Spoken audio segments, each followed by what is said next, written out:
ជាបងខ្ញុំសូមជម្រាបសួរលោកគ្រូនិងមិត្តរួមថ្នាក់ទាំងអស់គ្នាដែលមានវត្តមាននៅទីនេះខ្ញុំបានឈ្មោះជារីវួនជាសិស្សថ្នាក់ទី10នៃវិទ្យាល័យហ៊ុនសែនបរិយា100ខ្នងបានឈ្មោះស៊ឺដារ៉ែនមកជាសិស្សថ្នាក់ទី10ពេលនៅវិទ្យាល័យហ៊ុនសែនបរិយា100ខ្នងថ្ងៃនេះខ្ញុំពិតជាមានកិត្តិយសណាស់ដែលបានឡើងមកបកស្រាយនៅចម្ពោះទី2មេរៀនការប្រែប្រួលបរិស្ថានមេរៀនទី3បរិស្ថានបញ្ហាបរិស្ថានសំខាន់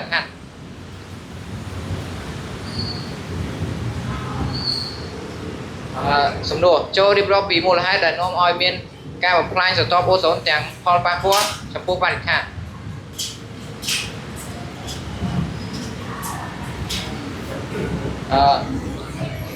1ការបំពុលខ្យល់ដោយសារសកម្មភាពឧស្សាហកម្មចំហេះហ្វូស៊ីលនៅក្នុងម៉ាស៊ីនរថយន្តទូចចក្រយានយន្ត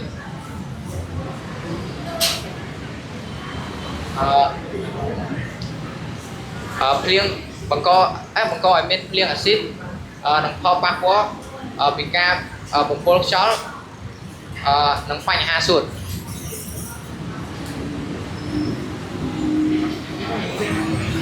ដំណោះស្រាយយើងត្រូវ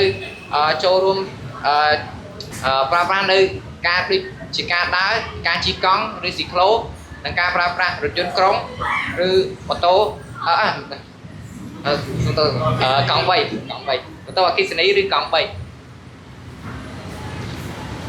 ឡូវយើងកន្លែងមកមើលចំណុចមួយទៀតគឺជា smartphone ដែលចេញពីរោងចក្រធំដែលវាមានផលប៉ះពាល់យ៉ាងខ្លាំងដល់បរិយាកាសនិងបរិស្ថានជាខ្លាំង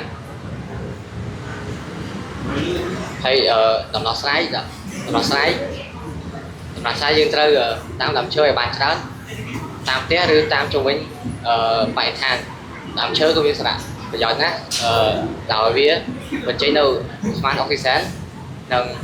ធ្វើឲ្យផែនដីចុះកម្ដៅហើយចំណុចមួយទៀតគឺប្រើប្រាស់ម៉ាស់ដើម្បីការពារដោយរោងចក្រគឺបញ្ចេញផ្សែងពុលច្រើនដែលធ្វើឲ្យប៉ះពាល់ដល់សួតហើយនេះហើយយើងត្រូវប្រើម៉ាស់ការពារនៅពេលដែលយើងនៅចិត្តហើយចំណុចមួយទៀតទី3គឺជាតិអុកស៊ីតនីត្រិកដែលបញ្ចេញដោយយន្តហោះធំ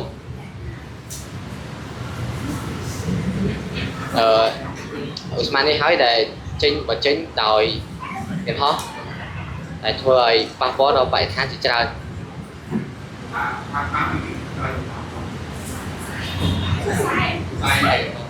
សាច់ហល់លើ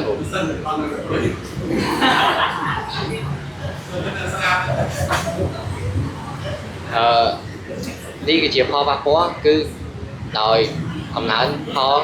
ផ្ទះកញ្ចក់គឺជាបាតុភូតមួយដែលសីតុណ្ហភាពផែនដី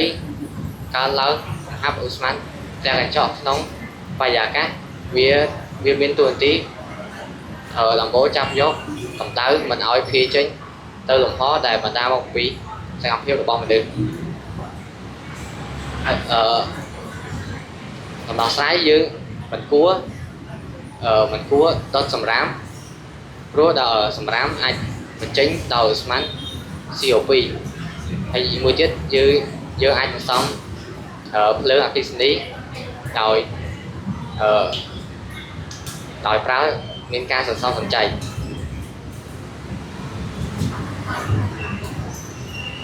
ទី4សមាសធាតុ